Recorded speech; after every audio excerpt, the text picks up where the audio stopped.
Hello everyone, welcome back to our another new blog.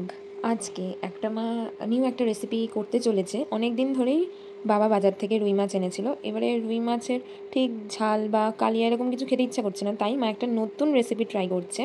ফার্স্টে 4টে মাছকে মা সেদ্ধ করে নেবে, তারপরে এখানে টমেটো কুচি, পেঁয়াজ কুচি কেটে নিয়েছে, আর লঙ্কা, আদা, রসুন এটা পেস্ট করতে দিয়েছে। এবারে মাছগুলো সেদ্ধ হওয়ার পরে 4টে মাছ কাঠটা মা বেছে নিয়ে, দেখো এখানে 4টে মাছের পুরো ভালো মতো কিন্তু কাঁটাটা বাছতে হবে, কাঁটা বেছে নিয়ে রেখেছে। আর কিছুটা বিস্কুটের গুঁড়ো লেগেছে, আর একটা আলু সেদ্ধ নিয়েছে। সব কিছু করার পর কড়াইতে তেল গরম করতে দিয়ে দিয়েছে। তেলটা গরম হওয়ার পরে ফোড়নে সাদা জিরে দিয়ে ফোড়ন দিয়ে পেঁয়াজ কুচি যে কাটা হয়েছিল ওটা দিয়ে দিল। একটু ভাজা ভাজা হওয়ার পরে এখানে দিয়ে দিতে হবে লঙ্কা, আদা, রসুনের যে পেস্ট করা হয়েছিল আগে সেটা দিয়ে আবার ভালো মতো নাড়াচাড়া করতে হবে। সব কিছু একসঙ্গে মিশিয়ে 2 থেকে 3 মিনিট ভালো মতো নাড়াচাড়া করার পর এখানে কুচিয়ে রাখা টমেটো দিয়ে দেওয়া হলো। আবার 3 থেকে 4 মিনিট ভালো মতো নাড়াচাড়া করার পর দিয়ে দেওয়া হবে সেদ্ধ মাছ, যেটা কাঠটা বেছে রাখা হয়েছিল সেটাই এখানে দিয়ে দিতে হবে। এবারে সব কিছু যে দেয়া হয়েছে সেটা ভালো মতো নাড়তে হবে যাতে সব কিছু যেন মিশে যায়। তারপরেই একটা আলু যে সেদ্ধ করা হয়েছিল সেটাই এখানে দিয়ে দেওয়া হলো। আবারও সব কিছু একসঙ্গে মিশিয়ে নিতে হবে ভালো মতো। অ্যাকচুয়ালি কী রেসিপি হতে চলেছে সেটা লাস্ট পর্যন্ত দেখলে তোমরা বুঝতে পারবে। নেক্সট দিয়ে দেওয়া হলো 5 ধরনের মশলা। মশলাগুলো হচ্ছে নুন, কাশ্মীরি রেড চিলি, হলুদ গুঁড়ো, ধনে গুঁড়ো ও জিরে গুঁড়ো।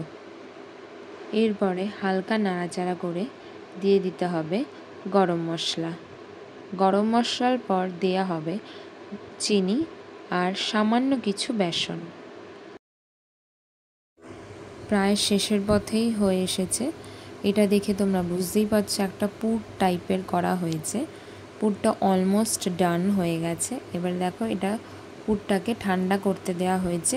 উষ্ণ উষ্ণ গরমেই মা এখানে শেপগুলো করবে।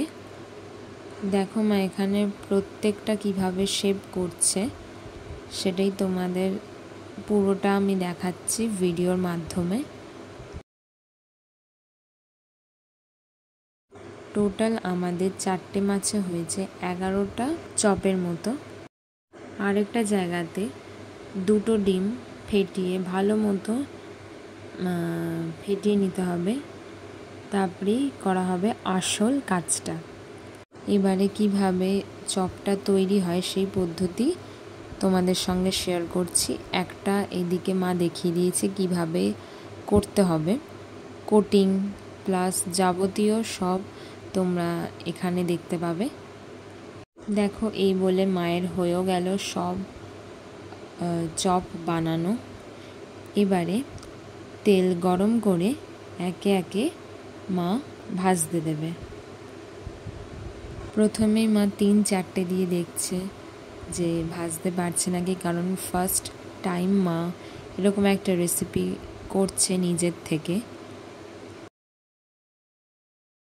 এগুলো সব ভেজে নিয়ে ডিপ ফ্রাই, পুরো মানে লাল লাল যে রঙটা হয় ওরকম হলে মা তুলে নেবে তেল থেকে।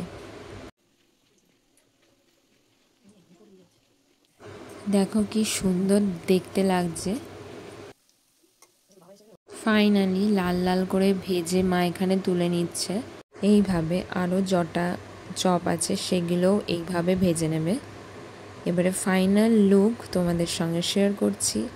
মা বানিয়েছে রুই মাছের চপ, যেটা খেতে পুরো দোকানের স্টাইলের হয়েছিল, প্লাস খুব সুন্দর হয়েছিল।